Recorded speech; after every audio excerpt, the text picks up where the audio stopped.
नमस्कार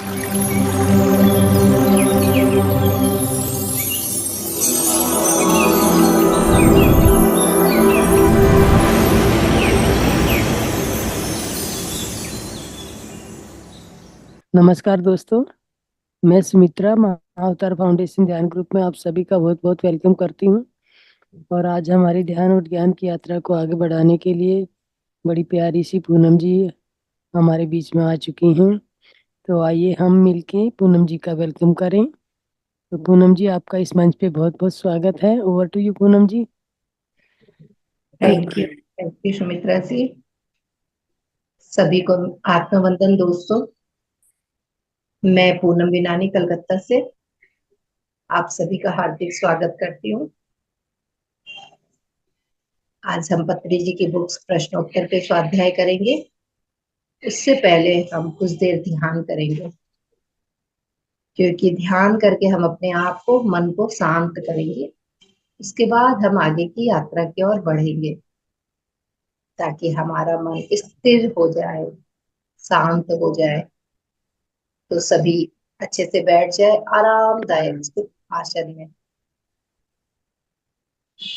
रिलैक्स होके बैठ जाए। जो लोग चश्मा पहने हैं चश्मा उतार दे। क्या चैट में लिखा हुआ मैंने देखा। वो नमस्कार कर रही हैं। अच्छा अच्छा, प्रणाम सभी माताओं को। ओके। जो लोग चश्मा पहने चश्मा उतार दे। लाइट ऑफ कर सकते हैं, अपने रूम का डिम लाइट कर सकते हैं जहां बैठे हो वहां पे, ताकि आपका ध्यान और भी गहरा हो। हाथों की उंगलियों को इस तरह से क्रॉस करके अपनी गोदी पे रख ले, और आंखों को कोमलता से बंद कर ले दोस्तों, क्योंकि अभी हम बाहर की यात्रा नहीं करेंगे, इसीलिए आंखें नहीं खोलना है। कोमलता से आंखें बंद कर ले। हम अपने भीतर की यात्रा के लिए तैयार हो रहे हैं। एक लंबी गहरी सांस लेंगे और धीरे धीरे छोड़ते हुए अपने आप को रिलैक्स करेंगे।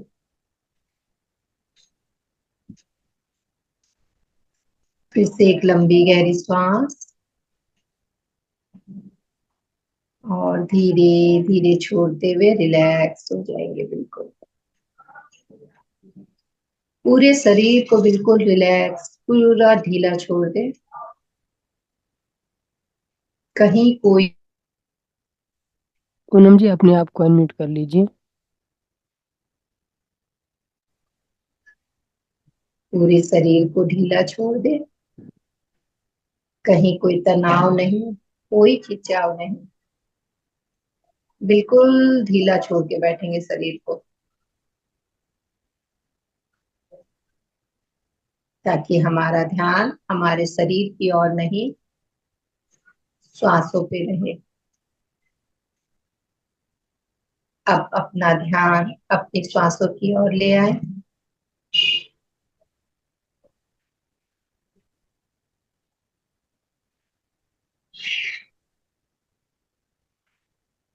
देखिए किस तरह हम श्वास ले रहे हैं।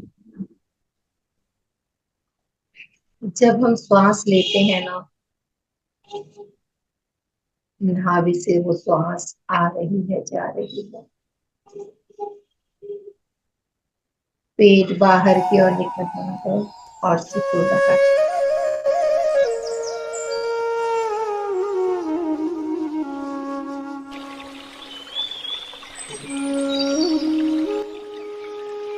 सारे सोच विचार को छोड़ दे, अभी कुछ भी सोचे नहीं। ना कोई सोच, ना कोई विचार, सिर्फ और सिर्फ अपनी श्वासों को देखते रहे।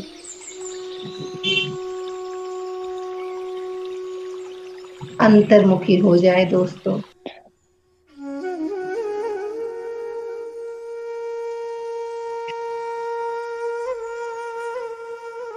जितना हम श्वासों को देखेंगे उतने हम गहरे ध्यान में जाएंगे।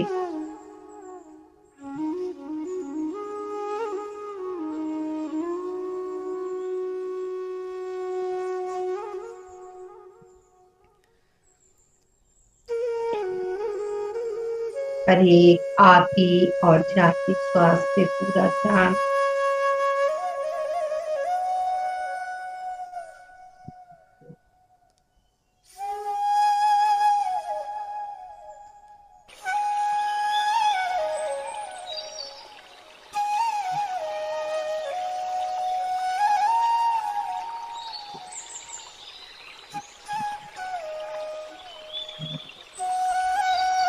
विचारों का पीछा नहीं करना है।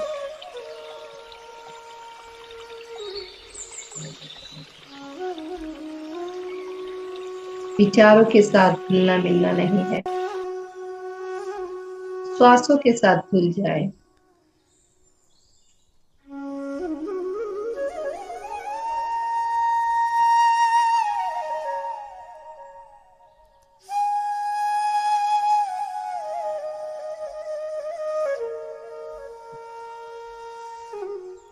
पूरी जागरूकता अपनी हर एक श्वास पे लगाए रखें।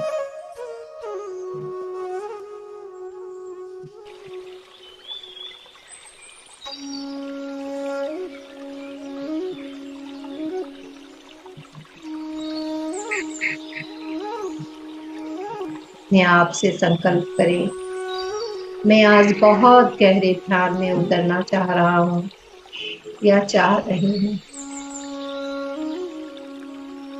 मेरा ध्यान आज बहुत गहरा होगा।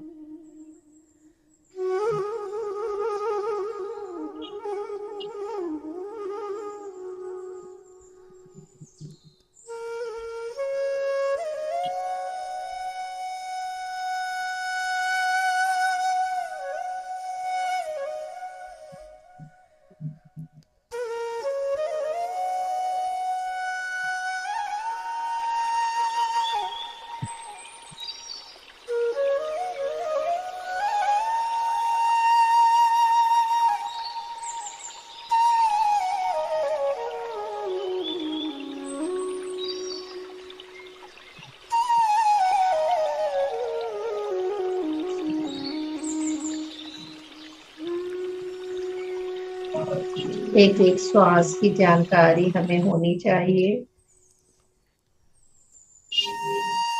बिना जानकारी के न श्वास आ सके न।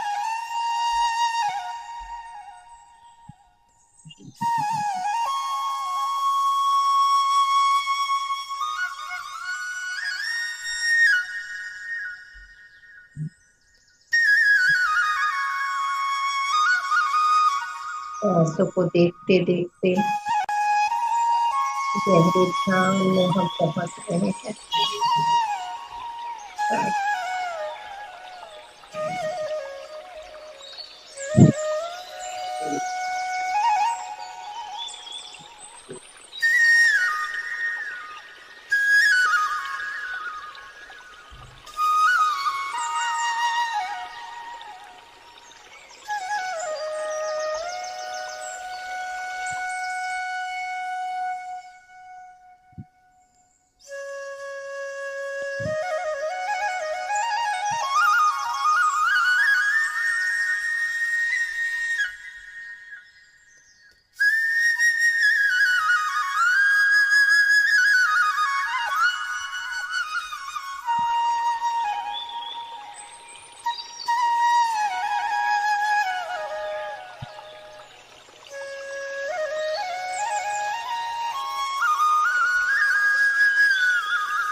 कोई मंत्र जाप नहीं, कोई विजुअलाइजेशन नहीं, सिर्फ अपनी सांसों को प्रति जागरूकता रखें।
सांसों के प्रति सजग रहें।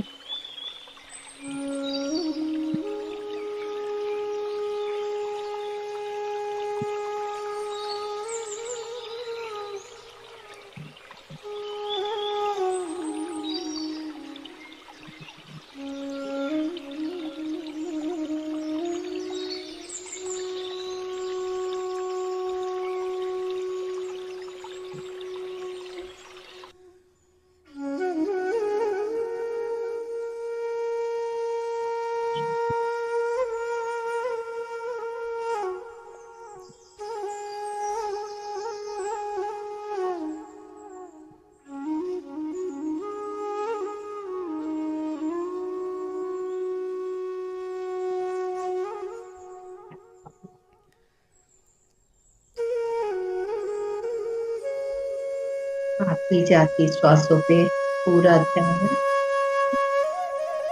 श्वास है तो हम है, और पल हर क्षण ये श्वासें हमारे साथ है। अगर हम कभी इस पर ध्यान ही नहीं देते तो अभी हम पूरा ध्यान अपनी सांसों पे रखेंगे।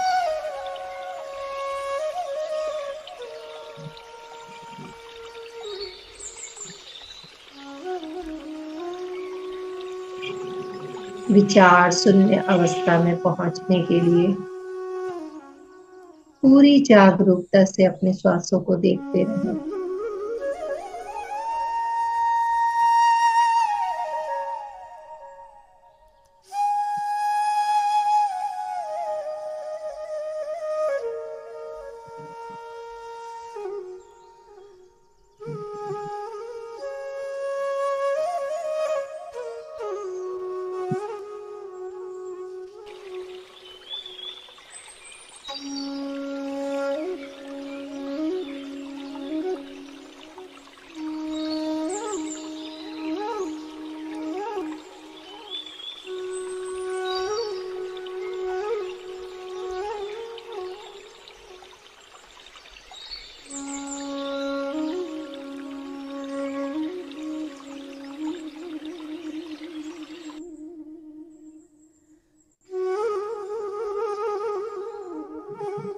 हम बहुत भाग्यशाली है दोस्तों, जो इसी जन्म में हमें ध्यान जैसी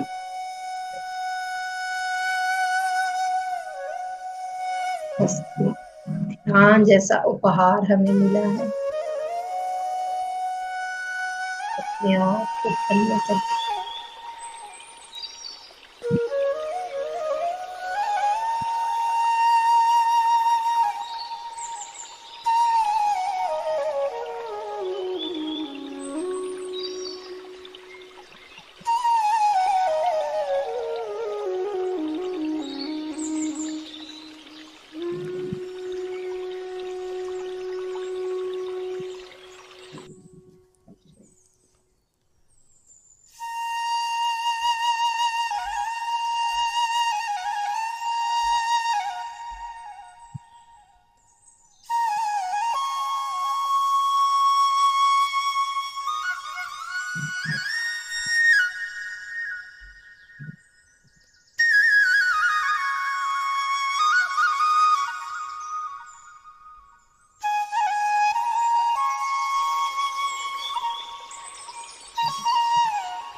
अपने श्वासों के प्रति पूरी जागरूकता बनाए रखें दोस्तों।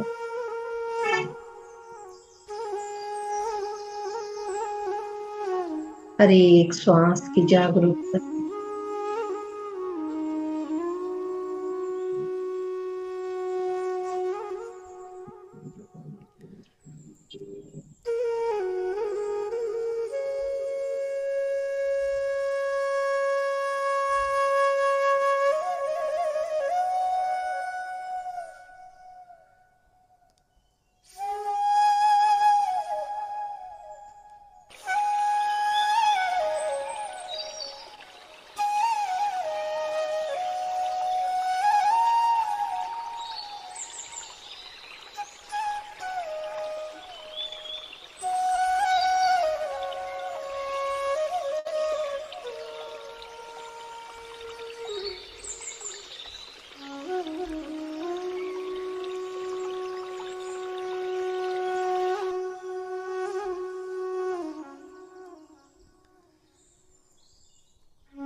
अपनी सांसों को पूरी जागरूकता से देखते रहे।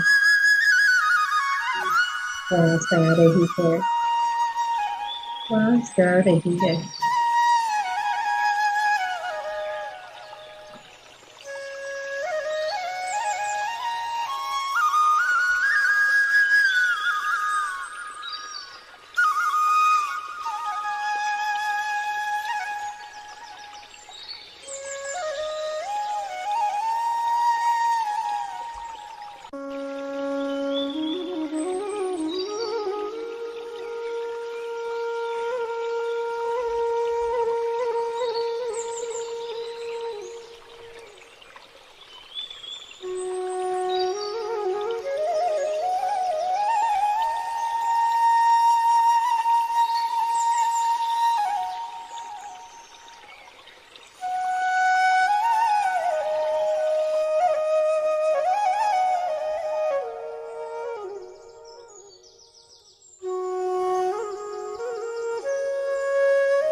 5 मिनट और इसी तरह बैठे रहेंगे,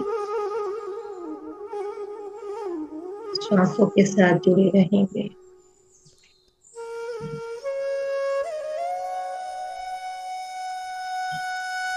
last time.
Last one.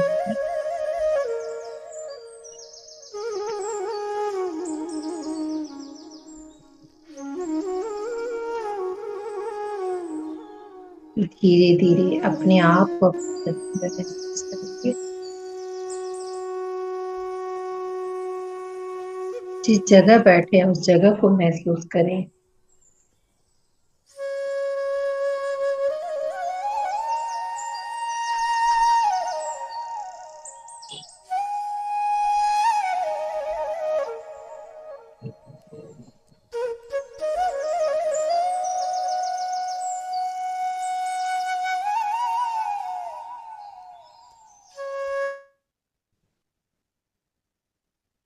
Last 30 seconds.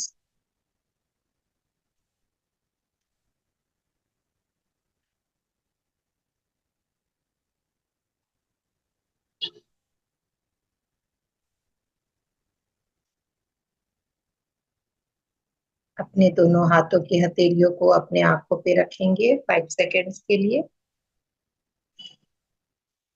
5 4 3 2 1 0। हाथ हटाते हुए आंखों को कोमलता से खोलेंगे दोस्तों।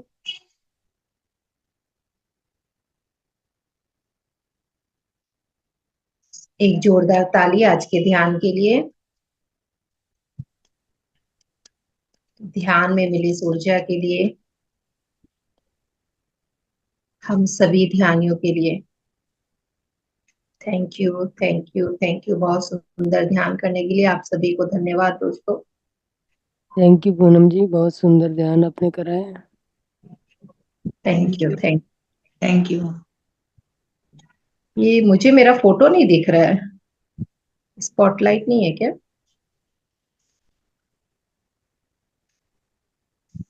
तो चलिए दोस्तों, अब हम पत्री जी की लिखी हुई प्रश्नोत्तर, ये बुक का हम स्वाध्याय करेंगे।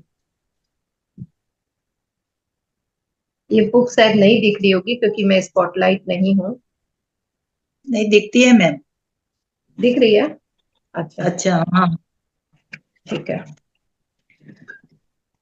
तो हम हमारे गुरु पितामह पत्री जी को कोटि कोटि नमन करेंगे, जिन्होंने इतना अच्छा हमें ये ज्ञान दिया है। अपने जवाब के द्वारा हमारे सारे क्वेश्चन को उन्होंने हल किया है। जो भी हम सवाल करते थे ना, तो उनका उसका जवाब हमेशा सर देते थे। तो उस जवाब को संग्रह करके ही ये बुक लिखी गई है। तो हमारे बहुत सारे सवाल रहते हैं जब हमें ध्यान में आते, ध्यान में ऐसा होना चाहिए क्या, ये क्यों हुआ, ध्यान में ऐसे नहीं हुआ, वैसे नहीं हुआ, बहुत सारे सवाल रहते हैं। हमें कौन गुरु है, मतलब इसमें 200 आंसर लिखे हुए हैं। तो मोस्टली सभी आंसर, सभी सवाल हमारे जो मन में बैठते हैं, सबका आंसर है। तो बहुत ध्यान से सुनिएगा। तो पहला सवाल है कि सज्जन संगति और आचार्य संगति में क्या अंतर है। तो सर इसका जवाब देते हैं कि सज्जन संगति अर्थात सत्य को अवगत किए हुए लोग, जो लोग सत्य को जानते हैं, यानी मैं क्यों आया इस दुनिया में, मुझे क्या करना है, सत्य को जो लोग अवगत कर चुके हैं, यानी आत्म विद्या के बारे में, आत्म शक्ति के बारे में जिन्हें स्पष्ट रूप से जानकारी है, वे हुए सज्जन संगति। उन सज्जनों के साथ रहना सज्जन संगति है। उन गुरु के साथ रहना, उन ज्ञानी लोग के साथ रहना। और आचार्य कौन हुए? आचार्य अर्थात स्वयं से अवगत किए हुए सत्य में ही सदा जीवन को व्यतीत करते हैं। वो अपने आप को जान लिए हैं और उसी तरह अपने जीवन को व्यतीत कर रहे हैं।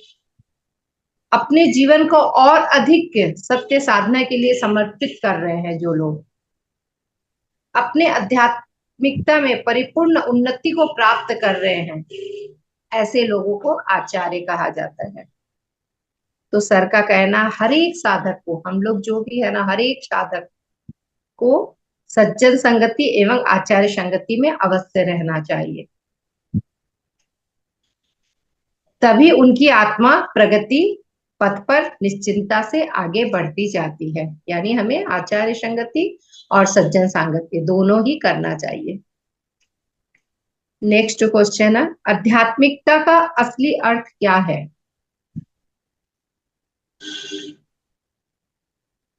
कोई भी सवाल ना पूछे अभी बीच में, आप अपना कुछ भी नहीं लिखे प्लीज।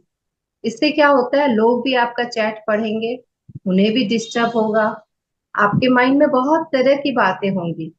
ये सारी बातें ना, जब ये 200 क्वेश्चन आंसर हो जाएगा, उसके बाद आप हमसे कीजिएगा। हम सबका जवाब आपको अपने आप पता चल जाएगा कि ऐसे लोगों को क्यों हटा दिया जाता है, क्यों नहीं हटाया जाता है ना। तो अभी आप प्लीज सिर्फ सुनिए। जब ये बुक का स्वाध्याय हो जाएगा 5-7 दिन बाद कंप्लीट, उसके बाद आपके जो भी अंदर प्रश्न चल रहे हैं ना, वो आप कीजिएगा। अभी जिन्होंने चैट में लिखा है मैं उन्हें जवाब दे रही हूँ। आध्यात्मिकता का असली अर्थ क्या है। तो पत्री जी कहते हैं, हमारे अपने स्वयं के बारे में जानने का प्रयत्न ही आध्यात्मिकता है। जैसे एक हाथी के बारे में अगर हम जानना चाहें, तो सिर्फ एक हाथी है जानने से होगा? नहीं, उसका आकार कैसा है, उसका रंग कैसा होता है, उसकी पूंछ कितनी बड़ी है, उसके पांव कैसे, उसके सूंड कैसे, सब कुछ जानना पड़ता है हमें। उसी प्रकार हमारे भौतिक शरीर के साथ हमारे सूक्ष्म शरीर, हमारे कारण शरीर, हमारे महाकारण शरीर, सभी के बारे में हमें समग्र जानकारी प्राप्त करना ही हमारे संपूर्ण ज्ञान हमें प्राप्त होता है। अगर हम ये शरीर, 5 शरीर के बारे में, 7 शरीर के बारे में अगर हम नहीं जाने तो हमें पूर्ण ज्ञान नहीं होगा। इसीलिए क्या होता है ना कि जब भी सेशन आप देखिए, हर तरह के सेशन होते हैं। कोई भी एक चैनल में, जैसे यहाँ का चैनल में, कभी क्योंकि सब तरह का ज्ञान हमें लेना है। एक हाथी की तरह, खाली हाथी का सूंड होता है, वो जानने से हाथी के पूरा दृश्य हम नहीं देख सकते। उसी तरह हम अपने आप को तभी जान सकते हैं जब हम संपूर्ण ज्ञान को प्राप्त करेंगे। जो लोग संपूर्ण ज्ञान को नहीं प्राप्त करते, वो लोग के मन में बहुत सारे सवाल होते हैं। वही सब सवाल का जवाब सर यहाँ दे रहे हैं। तो हमें अपने भौतिक शरीर, कारण शरीर, सभी के बारे में जानना जरूरी है। ध्यान के द्वारा हमें स्थूल शरीर से छूटकर जब हम सूक्ष्म शरीर के बारे में जानना चाहिए, सूक्ष्म शरीर से छूटकर कारण शरीर के बारे में जानना चाहिए, कारण शरीर से छूटकर महाकारण शरीर के बारे में जानना चाहिए, महाकारण शरीर से महाकारण लोकों में भ्रमण करना चाहिए। अहम ब्रह्मास्मि तत्व में विराजित होते रहना ही आध्यात्मिकता है। यानी एक एक स्टेज पार करके जब हम अहम ब्रह्मास्मि तत्व में पहुंच जाएंगे तो वही स्टेट होता है आध्यात्मिकता का। नेक्स्ट क्वेश्चन है, आध्यात्मिक मार्ग में असली गुरु को कैसे पहचाने? ये भी हमारे मन में रहता है, अरे इस गुरु की बात माने या उस गुरु को, कौन असली गुरु है? तो सर कहते हैं हम गुरु को नहीं पहचान सकते, क्योंकि गुरु का जो तत्व है वो हमारे अंदर है ही नहीं, तो हम गुरु को कैसे पहचानेंगे? एक टीचर ही टीचर को पहचान सकता है कि वो कितना ज्ञानी है ना।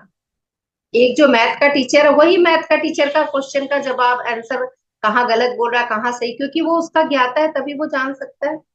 इसी तरह गुरु ही गुरु को पहचान सकता है। इसीलिए सर कहते हैं कि जिस जाति के पक्षी अपनी जाति को पहचान कर उसी जाति में गतिमान रहते हैं, उसी तरह हमें गुरु कौन है नहीं है उससे हमें कोई लेना देना नहीं है, क्योंकि हमारे अंदर वो तत्व ही नहीं है कि हम पहचान सके किसी गुरु को। गुरु की पहचान करने वाले मात्र ही गुरु के संग संचार करते हैं। जो गुरु नहीं है तो उसे गुरु की पहचान बताने से भी कोई लाभ नहीं है। जो गुरु होते हैं उन्हें गुरु की पहचान बताने की आवश्यकता ही नहीं है ना। कितना सहज जवाब मिला है कि जो गुरु है उन्हें दूसरों को गुरु बताने की जरूरत ही नहीं कि वो गुरु है, वो तो खुद ही पहचान जाएगा कि हाँ ये गुरु है।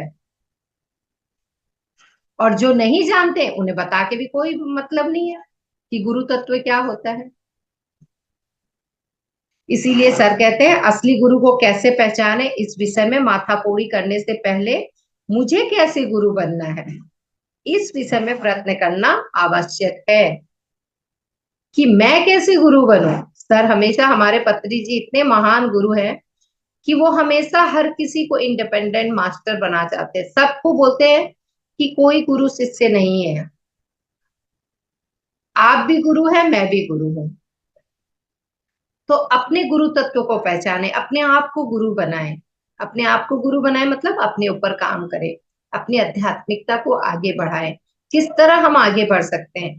कितने सारे बुक्स हम पढ़ेंगे तब हमारे अंदर वो ज्ञान आएगा कि हम भी गुरु बन सकते हैं। इस तरह के सज्जन सांगत, इस तरह के स्वाध्याय जहां भी हो रहा है वो सब हम अटेंड करेंगे, तब हम समझेंगे कि हाँ हमें ये बुक पढ़नी है, ये बुक पढ़ना है, अभी हमें ये ज्ञान भी चाहिए, वो भी ज्ञान चाहिए।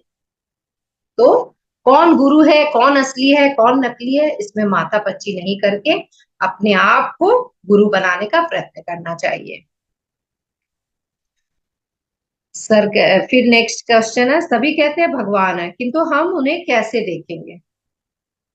तो सर बोलते हैं सभी भगवान है, मैं हर एक भगवान को देख रहा हूँ, मैं हर एक भगवान साथ बातचीत कर रहा हूँ। यानी सर का कहना है कि आप भी भगवान है, मैं भी भगवान हूँ, मैं जिससे बात कर रहा हूँ वो भी भगवान है, मैं भी भगवान हूँ, सभी भगवान है। तो भगवान को कैसे पहचानेंगे? इसमें पहचानने की जरूरत ही नहीं है, सभी है, जो है ये परमात्मा का अंश ही तो है हम सभी। एक जो पेड़ होता है पीपल का पेड़, उसमें पीपल के ही फल लगेंगे, दूसरे तो फल, बरगद का तो फल लगेगा नहीं पीपल में। पीपल का पेड़ में पीपल का ही पत्ता होगा, दूसरा पत्ता तो लगेगा नहीं। तो जब हम परमात्मा के अंश हैं तो हम भी परमात्मा ही होंगे ना, हम भी भगवान हैं। बस हम अपने आप को पहचान नहीं रहे। जैसे गीता में श्री कृष्ण ने कहा था, मैं अपने सारे जन्म देख चुका हूं, मुझे पता है। अर्जुन, तुमने अभी नहीं देखा, इसीलिए तुम बोल रहे हो कि मैं उसे मारूं कैसे। वो तो पहले से ही मरे हुए, उन्हें क्या मारना है। नेक्स्ट क्वेश्चन है, ध्यान करने से क्या घर के वास्तु दोष मिट जाते हैं? तो सर कहते हैं, बिगड़ा हुआ बंदर पूरे उपवन को बिगाड़ता है, ऐसे ही असंख्य दोष हमारे अंदर भरे पड़े हैं। हम विकट परिस्थिति में हमारे चारों ओर की वस्तु समुदाय से भी भयानक एवं व्यर्थक उत्पन्न होते हैं। एक जो बंदर है वो बिगड़ा हुआ पूरा उपवन को बिगाड़ देता है। इसी तरह सर कहते हैं, हमारे अंदर बहुत सारे असंख्य दोष भरे पड़े हैं। तो हम वास्तु दोष मिटा करके क्या होगा? जब हम अंदर के दोष को मिटाएंगे तो सब कुछ अपने आप सही हो जाएगा। तो अपने अंदर जो असंख्य असंख्य दोष है उन्हें मिटाने का प्रयत्न करना चाहिए। इसीलिए वास्तु के नाम से हमारे चारों ओर के संसार में दोषों को सुधारने के विषय को छोड़कर पहले हमारे अंदर स्थित दोषों को सुधार कर सही करना चाहिए। अपने चारों ओर के वास्तु को न ठीक करके सर कहते हैं, पहले अपने अंदर के वास्तु, अपने अंदर के दोषों को दूर करो। वास्तु दोष यानी बाहर जो दोष है वो वास्तु दोष हुआ। हमारे अंदर का जो दोष है उसे तो पहले हम सही करें। हम एक घर खरीद लिए, बहुत सुंदर, वास्तु के हिसाब से परफेक्ट है एकदम। जहां पैसा रखना चाहिए वहां पैसा रखना चाहिए, जहां खाना अग्निकोण होना चाहिए वहां खाना बनना चाहिए, सब कुछ परफेक्ट है। मगर हम क्या कर रहे हैं? हर वक्त ईर्ष्या में है, जलन में है, एक दूसरे से कंपेयर कर रहे हैं। उसके पास इतनी अच्छी साड़ी, उसके पास इतने अच्छे गहने, हर समय कंप्लेन में मोड़ रहे हैं। तो क्या वो वास्तु घर कभी सुख शांति से रह सकेगा? नहीं। तो अपने अंदर वो शांति, वो अपने अंदर की जो दोष है कि नहीं, क्या करना है इस भौतिक ये जीवन से, जो है भगवान ने दिया है बहुत सुंदर है, बहुत सब कुछ अच्छा है। अगर उस तरह से हम जिए तो अपने अंदर जो है दोष पहले उसे खत्म करें तो अपने आप वास्तु दोष की जरूरत ही नहीं होगी ठीक करने का। अपने मन पे काम करें तो वास्तु दोष अपने आप सही हो जाएगा। नेक्स्ट है, क्या हमारा एक जन्म होता है या बहुत होता है? तो सर कहते हैं हमारे 190 लाख जन्म होते हैं, 500 भी हो सकते हैं, ये हमारा अपना चुनाव है। मैं अपने गांव को कितनी बार जा सकता हूँ या नहीं जाऊं, ये मेरा चुनाव है। अपना गांव मतलब क्या? मेरी इच्छा है कि मैं कितनी बार पृथ्वी में आऊं। मेरी इच्छा मतलब क्या? मैं तो नहीं चाहूंगी बार बार, कौन चाहेगा बार बार इस जन्म मरण में आए। मेरी इच्छा मतलब क्या? हम अपने ऊपर वो काम नहीं कर रहे हैं, तो ये मेरी इच्छा है कि मैं बार बार आ रही हूँ जा रही हूँ आ रही हूँ जा रही हूँ। जब हम मुक्ति मार्ग की ओर बढ़ना चाहते हैं, यही जन्म को लास्ट करना चाहते हैं, तो हमें अपने आप को सही करना होगा। ये मेरा खुद का चुनाव है कि मैं अपने आप को सही कर रही हूँ या नहीं कर रही हूँ। अगर नहीं कर रही हूँ तो मुझे बार बार आना पड़ेगा, बार बार जाना पड़ेगा। ये मेरा खुद का चुनाव है। सर एक एग्जाम्पल देते हैं कि मेरा घर है, ये मेरा चुनाव है कि मैं अपने गांव को कितनी बार जाऊं, मैं अपने घर को कितनी बार जाऊं और आऊं। नेक्स्ट है क्वेश्चन, ध्यान करने से क्या कई लोगों में स्थित मास्टर्स से जाकर हम मिल सकते हैं? बहुत लोग कहते हैं ना, ध्यान करने से मास्टर्स से हम जाके मिल सकते हैं, उनसे बातें कर सकते हैं। तो सर कहते नहीं, हमारी वो हमारे हम किसी के पास जाने की आवश्यकता ही नहीं, वो ही हमारे पास आते हैं। हमारी उतनी मतलब कैपेसिटी नहीं है कि हम किसी मास्टर्स के पास जाके मिले। जब हम ध्यान करते हैं, जब हम ध्यान में शून्य अवस्था में जाते हैं, तो मास्टर खुद हमारे पास आते हैं कुछ संदेश लेकर, हमें कुछ संदेश देते हैं कि आगे हमें क्या करना है, कैसे करना है। ध्यान में बहुत बार किसी के मन में आता है ना कि मेरा बहुत बुक्स पढ़ने का, कल मेरा मन हुआ था ध्यान करते करते मेरे माइंड में आया कि मुझे है ना ये बुक्स पढ़ना है। तो वो क्या था? वो मास्टर का एक संदेश था। मास्टर आके हमें वो बता रहे कि तुम्हें ये बुक्स पढ़ना है, तुम्हें प्रचार प्रसार करना है। तो हमारी तो वो औकात ही नहीं कि हम जाके मास्टर से मिले। नहीं, हम कभी भी अपनी इच्छा से जाके नहीं मिल सकते। जब हम ध्यान करते हैं वो ही हमारे पास आते हैं।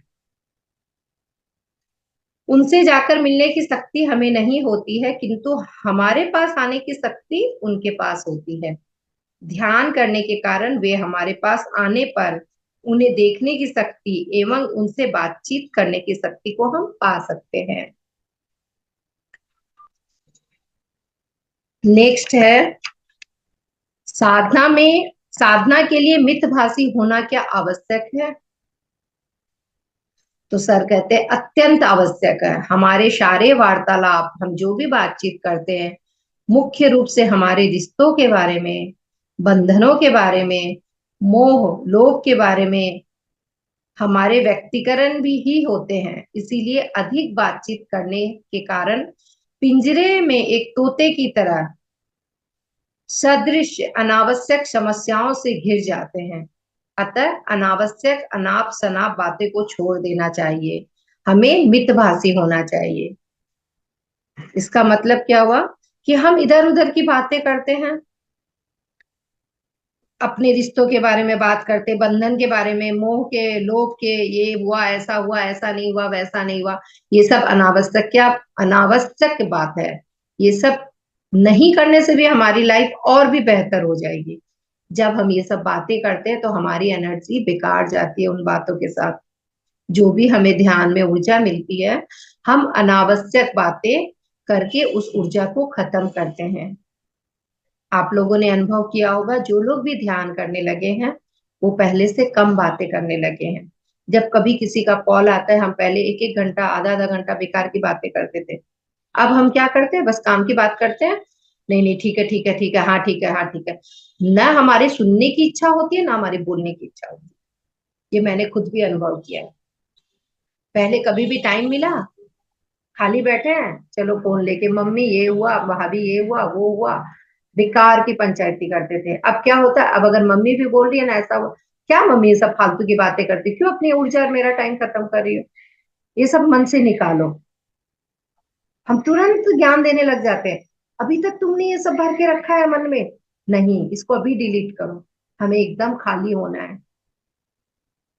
जितना हम खाली होंगे, एक गंदगी जो एक रूम है ये, उसमें अगर मैं पूरा कचरा भर के रखूं, तो क्या मैं ये अच्छी अच्छी चीजें यहाँ सजा सकती हूँ? नहीं। उसके लिए क्या करना होगा, मुझे यहाँ स्पेस करना होगा, यहाँ जगह खाली करनी होगी। तब मैं यहाँ पे ये शोकेस में सजा सकती हूँ, भगवान बुद्ध का मूर्ति या कुछ भी सजा सकती हूँ। तो अपने मन को हमेशा खाली रखना चाहिए। अनावश्यक की बातें मन में लानी ही नहीं चाहिए। ना हम लाएंगे ना हम बोलेंगे। हमारे मन में आएगी तभी तो हम बोलेंगे ना। तो आने ही मत दो, जैसे ही आए उसे कट, डिलीट डिलीट। कोई भी बात आया तुरंत कट कर दो। नहीं, अरे मैं ध्यानी हूं कि ऐसी बात सोची हूँ, नो नो नो नो, मुझे तो ये सोचना ही नहीं है। मैं आज कैसे इतनी बेकार की बातें कर दी, ना ना, डिलीट, तुरंत डिलीट करो। इस तरह अगर हम डेली प्रयास करेंगे ना, हम मितभाषी हो जाएंगे। मतलब जितनी हमें जरूरत है उतनी ही हम बातें करें। हमें खुद को अनुभव होने लगेगा कि कितनी फालतू की बातें पहले मैं करती थी, और अभी कभी 10 दिन के बीच में कभी बैठ भी जाते हैं, बाद में सोचते हैं बेकार में, कितना बेकार में बातें की इधर उधर। अवेयरनेस में आ जाते हैं, और कई लोग अवेयरनेस में आ चुके हैं, वो लोग करते ही नहीं बातें। तो हमें मितभाषी होना बहुत जरूरी है। नेक्स्ट है, निर्वाण स्थिति को कैसे पा सकते हैं? हर कोई चाहते हैं हम निर्वाण हो, महापरिनिर्वाण की ओर जाए। तो उस स्थिति को हम कैसे पाएंगे? तो सर कहते हैं, घर में ही मत बैठे रहो, जंगल में भी मत जाओ, आप कहीं भी हो, कुछ भी करते हो, अपने मन को मात्र गौर करते रहो। एक बार परिपूर्ण एवं निश्चल ज्ञान को प्राप्त करने के बाद क्या संसार है और क्या निर्माण। सर कहते हैं कहीं भी रहो, कोई जरूरी नहीं कि आप घर में ही बैठे रहो या जंगल में ही जाके बैठो, नहीं। जहां भी रहो, अपने आप को, अपने मन को गौर करो, मेरे अंदर क्या चल रहा है। सिर्फ अपने आप पे ध्यान दो कि क्या मेरे अंदर किसी के प्रति कुछ राग द्वेष की भावना आई है। क्या मैं किसी को अपशब्द बोल के उसका मन दुखा रही हूँ? नहीं, अपने आप को मात्र गौर करते रहेंगे तो इस संसार में ही निर्वाण है, कहीं जाने की जरूरत ही नहीं है। अपने आप पे, जब हम अपने आप पे स्वयं पे काम करेंगे ना, तो यही घर स्वर्ग हो जाएगा दोस्तों। कोई स्वर्ग नहीं, कोई नरक नहीं। आप कहीं कहीं देखिए, सो बोलते मेरा तो घर स्वर्ग से भी ज्यादा सुंदर है। क्यों? क्योंकि उनके घर में सब अपने आप को पहचान चुके हैं, मितभाषी है, बेकार की बातें नहीं करते, सबके प्रति करुणा भाव है, किसी से राग द्वेष जेलस कुछ भी नहीं है, जलन की भावना ही नहीं है, सबका मंगल चाहते हैं वो। जब हम दूसरों का भला चाहते हैं तो हमारा भला भी होता है दोस्तों। सभी का मंगल हो, सभी का मंगल हो, विपස්සना में क्यों करवाते हैं? इसीलिए जहां भी रहो, मात्र अपने मन को देखते रहो कि मेरे मन में क्या विचार अभी चल रहा है। क्या मैं खाना पकाते वक्त मेरा ध्यान कहीं और है? खाना मैं इधर बना रही हूँ, सब्जी में नमक डाली हूँ कि नहीं, भूल गई। क्यों? क्योंकि मेरा माइंड उस समय कहीं और था। अरे उससे ये बात करना था, उसने ये किया था, अरे मेरा ये काम नहीं हुआ, अरे मेरा वो काम नहीं हुआ। ऑफिस में बैठे हैं हम, ध्यान घर पे है। घर में बैठे हैं, ध्यान ऑफिस में है। ऐसा नहीं करना है। अगर आप घर में बैठे हैं तो आपका ध्यान घर पे ही रहना चाहिए। ऑफिस में बैठे हैं तो वो जो काम कर रहे हैं, वो जो फाइल देख रहे हैं, आपका ध्यान उस फाइल पे ही होना चाहिए, तभी वो परफेक्ट काम होता है।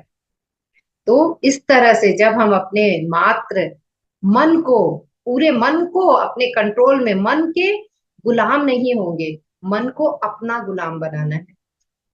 हम क्या है अभी, मन के गुलाम हो रखे। मेरा मन किया आज वो ऐसा होने का, ऐसा करने का, तो मैंने वैसा किया। मेरा मन किया आज वहां जाने का, मैं गई। अभी क्या, मन के गुलाम है हम। धीरे धीरे मन को अपना गुलाम बनाना है कि मैं जैसा बोलूंगी मेरा मन वैसा ही चाहेगा। जब हम इस पे काम करेंगे ना, तो यही निर्माण है दोस्तों, कहीं जाने की जरूरत ही नहीं है। नेक्स्ट है, प्रगति के पथ के लिए अस्तित्व क्या है? तो सर का आंसर है, वास्तव में प्रगति यानी उन्नति सदैव सुरक्षात्मक परिस्थितियों से अतीत ही होती है। इसी प्रकार असली या सच्ची प्रगति औरों से कम, हमारी ओर से अधिक आशा रखती है। प्रगति क्या है? यानी हमारी ओर से हम क्या करते हैं ना, दूसरों से ज्यादा एक्सेप्ट करते कि वो मुझे ज्यादा प्यार करे, मैं करूं चाहे ना करूं। वो मुझे ना डांटे, मैं भले ही उसको डांटती रहूं सारा दिन, वो मुझे कुछ ना बोले। तो हम दूसरों से ज्यादा उपेक्षा रखते हैं, ज्यादा संभावनाएं रखते हैं कि वो मेरे साथ अच्छा करे, मेरे साथ अच्छा बोले, अच्छा करे, वो मेरा इतना ध्यान रखे। तो प्रगति क्या है? अपनी ओर से ज्यादा देना। अपनी ओर से ज्यादा जब हम देंगे तो हमारी प्रगति होगी, हमारी उन्नति होगी। दूसरा हमें, अगर एक एग्जांपल दे रही हूँ, दूसरा अगर हमें 10 रुपया दे रहा है तो हम उन्हें 1000 देने का कोशिश करें। हम क्या करते हैं, 1000 लेने का कोशिश करते, 10 देने की कोशिश करते हैं। तो हमें ज्यादा लेने का नहीं करना है, ज्यादा देने का करना है। ये रुपये की बात नहीं है, जस्ट मैं एग्जांपल दी आपको। कुछ भी हो, मन से, तन से, मन से, कुछ भी हो, हमें सामने वाले को ज्यादा करना है।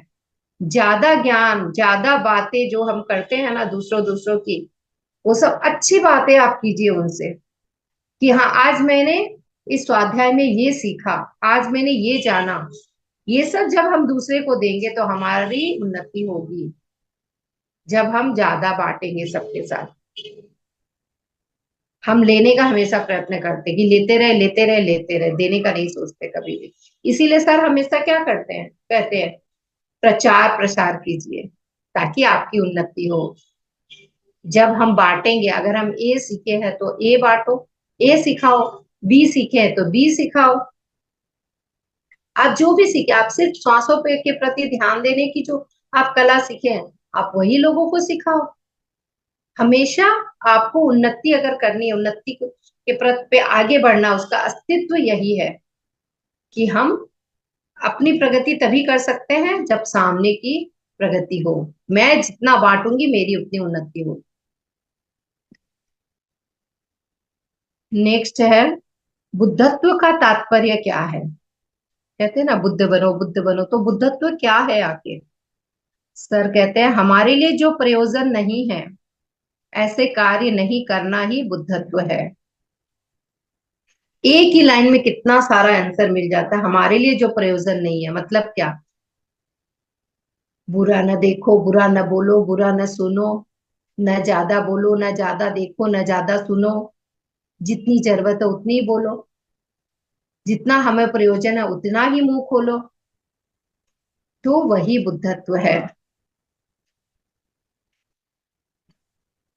इसी तरह दूसरों के लिए जो भी लाभदायक नहीं है ये भी नहीं करना चाहिए। हमें किसी को हानि नहीं पहुंचाना चाहिए। जो जो दूसरे के लिए हानिकारक है, जो लाभदायक नहीं है, उस काम को भी नहीं करना है, वही बुद्धत्व है।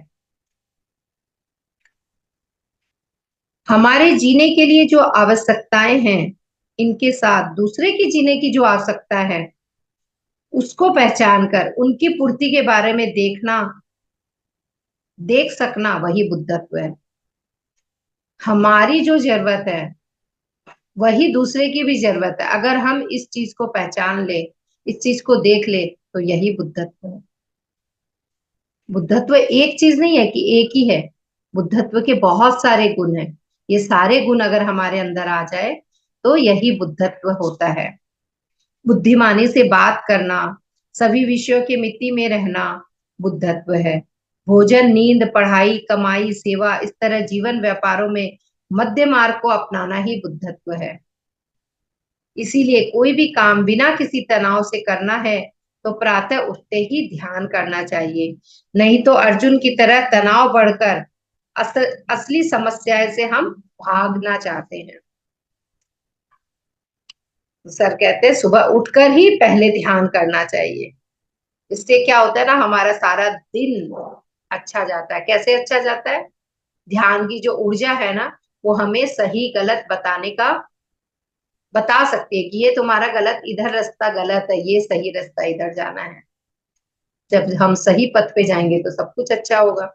तो सुबह उठते के साथ जरूर ध्यान करना चाहिए, भले ही आप आधा घंटा करो, 1 घंटा करो, 2 घंटा करो, 3 घंटा करो। मेरी तो ऐसी आदत हो गई है, बिना अलार्म के मैं 3:30 बजे, 4 बजे अपने आप नींद खुल जाती है। और नींद ऐसी खुलती है 12:30 बजे सो के भी, ऐसा लगता है एकदम फ्रेश हो गई, फट से उठ जाती हूँ, म्यूजिक लगाती हूँ, बैठ जाती हूँ ध्यान करने। बस एक और लेंगे, 10 बज रही है तो एक और सवाल ले लेते हैं। मैं अपनी अंतर्गत शक्ति को कैसे पहचानूंगा? तो सर कहते हैं इसका जवाब, अंतर्गत शक्ति को पहचानना यह एक अच्छी बात है, लेकिन इस तरह अंतर्गत शक्ति को जानने के लिए सबसे पहले हमें बाहर के अनावश्यक विषय के बारे में सोचना, सुनना, बोलना, देखना आदि कम कर देना चाहिए। वही, न ज्यादा बोलो, न सुनो, न देखो। हम क्या करते हैं, पास में कहीं लड़ाई हो रहा है किसी के फ्लैट में, हम जाके देखने लग जाते हैं, अरे क्या हुआ नहीं हुआ। ये सब अनावश्यक है ना। ये मन है ना, मन भागता रहता है, मन के गुलाम है हम। मन बोलता है अरे चलो चलो सुनो, देखो तो क्या हो रहा है। तो अनावश्यक ना सोचना, सोचना भी नहीं चाहिए। सारे दिन जो थॉट चलते रहते हैं, 72,000, 100,000 थॉट सारे दिन में आते हैं, तो कैसे थॉट रोकेगा, कैसे विचार? जो सर लिखे हैं कि सोचना भी नहीं चाहिए। जब हम श्वासों पे ध्यान देते हैं, जब भी घर में खाली बैठे रहो, अपनी श्वासों को देखते रहो। ऐसा जरूरी नहीं कि आंख बंद करके श्वासों को देखना है। जब हम श्वासों को देखते रहेंगे ना, विचार आने बंद हो जाएंगे, बेकार की सोच विचार हमारी बंद हो जाएगी। तो इस तरह हम विचार शून्य स्थिति में धीरे धीरे धीरे धीरे आने लग जाते हैं। अनावश्यक के बाहर घूमना बंद कर देना चाहिए। बाहर के अनावश्यक विषय पर मोह को कम करना चाहिए। और श्वासों पर ध्यान रखकर अंतर्मुखी हो जाना चाहिए। तभी हमारे अंदर अखंड एवं अपार शक्ति को हम पहचान सकते हैं। कितना सुंदर जवाब दिए हैं कि जब हम अनावश्यक में अपना व्यर्थ का टाइम व्यर्थ कर रहे अपना टाइम, अनावश्यक की बातें, अनावश्यक सुनना, बोलना, देखना, वो सब बंद करके हम श्वासों के प्रति अगर हर हर वक्त ध्यान देना, तो हम अपनी ऊर्जा शक्ति को बचा सकते हैं, पहचान सकते हैं कि हमारे अंदर कितनी कैपेसिटी है। ठीक है ना? तो 9 से 10 बज गया है। किसी का कोई सवाल है तो आप मैं ऑल अनम्यूट का दे देती हूँ। सुमित्रा जी है क्या? यस, ऑल अनम्यूट का मैंने ऑप्शन दे दिया है।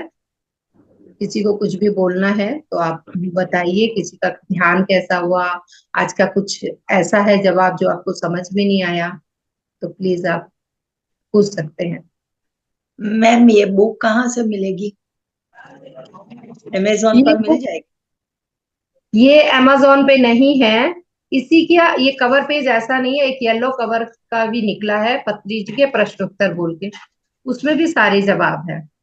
ये पहले के मैं डॉक्टर न्यूटन के यहाँ जब सेशन करने गई थी तब ये मैंने लेके आया था, तब ये लेके आई थी मैं। अभी ये बुक नहीं मिल रही है, ऐसा कवर पेज नहीं है, येलो पेज है। और एक और है सर का, पत्री जी के उत्तर बोल के, उसमें भी बहुत सारे सवाल जवाब है, उसको भी आप पढ़ सकते हो। तो अमेजोन जब पर आप मिल जाएगी? हाँ, पत्री जी के उत्तर तो है अमेजोन पे। जब आप पढ़ोगे ना तो आपको उतना समझ में नहीं आएगा। जब आप ऐसे सज्जन सांगत करोगे, जब कोई समझा रहा है आपको, तब आपको और क्लियर होगा। या फिर आप 3 बार 4 बार खूब पढ़ो, उसको जोर जोर से पढ़ो, जैसे मैं पढ़ के बता रही हूँ वैसे आप जोर से बोल के पढ़ो, तब आपको ज्यादा समझ में आएगा। ठीक है। और आज का ध्यान में मुझे ऐसी अनुभूति हुई कि मैं पूरे आकाश के नीचे खुले बैठी हूँ और मेरा शरीर नहीं है, कुछ नहीं है, खाली सिर्फ वो पूरा जो खुला जगह है ना, उसमें मेरी श्वास की आवाज आती है, जाती है, बस। वाह, वेरी गुड। ध्यान है। शरीर का भी कुछ पता नहीं चला, खाली वो पूरे वातावरण में श्वास आती थी, जाती थी, आती थी, जाती थी। बहुत वाह, अच्छा अनुभव हुआ। Thank you sir, madam. Thank you. आप शून्य अवस्था में पहुंच गए थे। बहुत मजा आई। फिर आप जब आपने जब बोला ना कि 10th मिनट सेकंड, तो एकदम हार्ट बीट बढ़ गई एकदम, कि ये क्या बोला मैम ने। कभी वापस आने का है।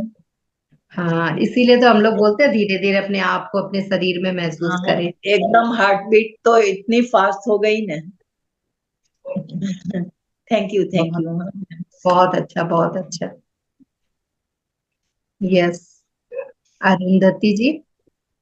नमस्ते मैम। नमस्ते, नमस्ते। बहुत अच्छा लगा। ध्यान आप जो कर रहे हैं, पूरा वो आप भी जो मैम बोला है मुझे भी वैसे हुआ पूरा। मैं शून्य में चला गया था और जो पूरा अरे हवा का जैसा लगा था। अब मेरा जो चिकबोन में पूरा वाइब्रेट हो गया था, वाइब्रेट हो गया था ऐसे। कुछ मैंने हवा आके मोर कान में भी ऐसा लगा जो जो आवाज वो आवाज मुझे भी सुनाई दिया मैंने हवा का।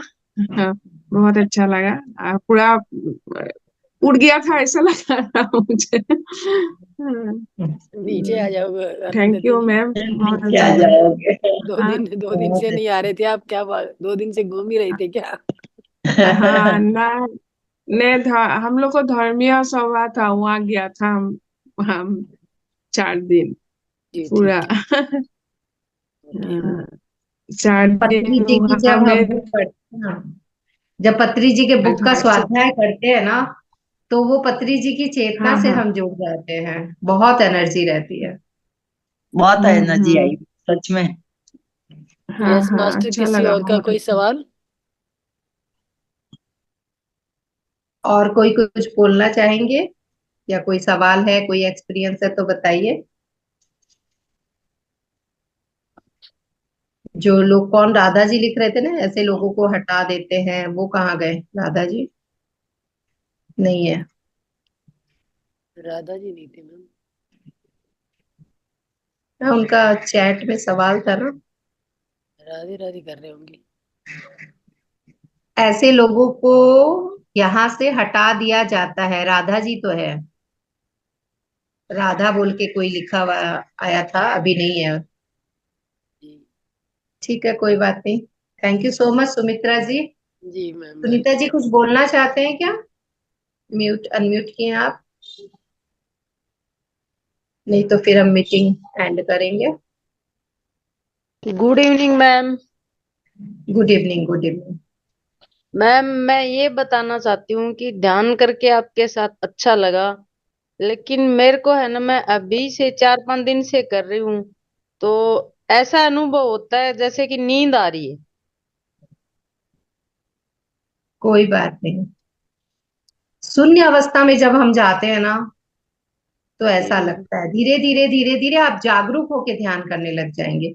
शुरू शुरू में ऐसा लगता है, योग निद्रा की तरह हो जाता है। कोई बात नहीं, ये भी एक अनुभव है। ध्यान में जो भी होता है ना, सब अच्छा होता है। शुरू शुरू में ऐसा होता है, बाद में आपको आवाज भी आएगी और आप कहाँ हो नहीं हो आप भूल जाओगे। अवेयरनेस में ध्यान रहेगा आपका। तो ये जो पहला स्टेज है, ये भी आपका बहुत अच्छा है। यानी आप धीरे धीरे आगे बढ़ रहे हो। आप इसी तरह डेली अपने आप से भी सुबह भी कीजिए उठ के ध्यान। ठीक है ना? Okay ma'am. Thank you. Thank you ma'am. Master किसी और का कोई सवाल है तो बोलिए, वरना फिर हम अपनी वाणी को यहीं पे विराम देना चाहेंगे।